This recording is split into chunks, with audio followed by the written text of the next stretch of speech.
नमस्कार, आप देख रहे हैं समाचार क्यारी और मैं आपको आज एक ऐसी खबर बताने जा रही हूं जिसको सुनकर और देखकर आपका दिल दहल उठेगा। चंडीगढ़ जैसे शहर में वारदातों का जो सिलसिला है वो काफी बढ़ता जा रहा है। चंडीगढ़ के सेक्टर 8 की कोठी नंबर 728 में रहने वाली 98 साल की जोगिंदर कौर की शुक्रवार रात को गला रेत कर हत्या कर दी गई।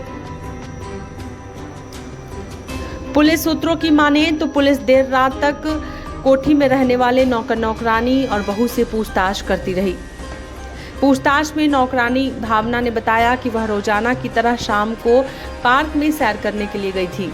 जब वापस आई तो उसने देखा कि जोगिंदर कौर खून से लथपथ हालत में पड़ी थी।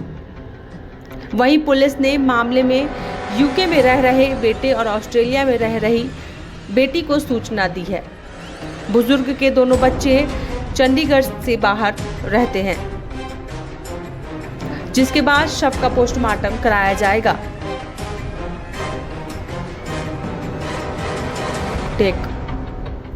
बुजुर्ग के दोनों बच्चे 7 समंदर पार से चंडीगढ़ आएंगे, जिसके बाद शव का पोस्टमार्टम किया जाएगा।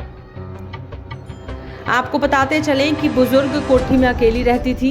पति मेहर सिंह की पहले ही मौत हो चुकी है। बेटा और बेटी विदेश में रहते हैं।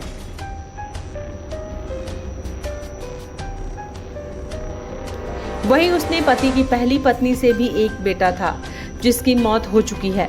मृतक बेटे की पत्नी कोठी के अंदर ही आधे हिस्से में अकेली रहती है। वारदात के वक्त वो कहां थी, इस बारे में पुलिस पता कर रही है। कोठी के अंदर सर्वेंट क्वार्टर में नौकर नौकरानी भी रहते हैं। इंडस्ट्रियल एरिया में काम करने वाला नौकर भरत वारदात के समय मौके पर नहीं था। उसकी पत्नी भावना पार्क में सैर करने गई थी। जोगिंदर कौर रोजाना ही अपने घर की लॉबी में पाठ करती थी। शुक्रवार की देर रात नौकरों ने जोगिंदर कौर को बेडरूम के दरवाजे पर खून से लथपथ हालत में गिरा हुआ देखा।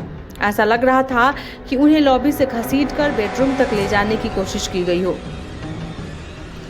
रसोई में इस्तेमाल होने वाले चाकू का टूटा हुआ हिस्सा वहीं गिरा हुआ था। जोगिंदर कौर का वॉकर लॉबी में जमीन पर गिरा हुआ था। उससे कुछ दूरी पर जमीन पर चश्मा पड़ा था और बेड पर गुटखा साहिब रखा था। कमरे का सामान भी बिखरा हुआ था। पुलिस सूत्रों का कहना है कि कत्ल की वजह लूट भी हो सकती है या फिर यह दिखाने की कोशिश की गई है कि लूटपाट हुई है। आपको ये भी बता दें कि वारदात इतनी सफाई से की गई कि किसी भी सीसीटीवी कैमरे में फुटेज नहीं आई। पुलिस का शक कोठी में रहने वालों पर इसलिए भी ज्यादा जा रहा है क्योंकि कोठी के अगल बगल के सभी कोठियों में सीसीटीवी कैमरे लगे हुए हैं। वारदात को अंजाम देने वाले आरोपी ना तो घर के अंदर वाले किसी कैमरे में कैद हुए और ना ही कोठी के बगल वाले घर में लगे कैमरे में दिखे। इससे काफी हद तक साफ हो रहा है कि हत्या करने वाला कोई घर के अंदर का ही है।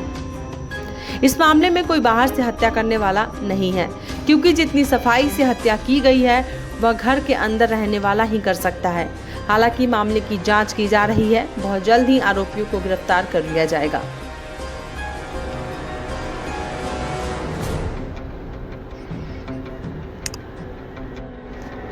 इसी तरह की खास खबरों के लिए बने रहिए समाचारक्यारी.com पर।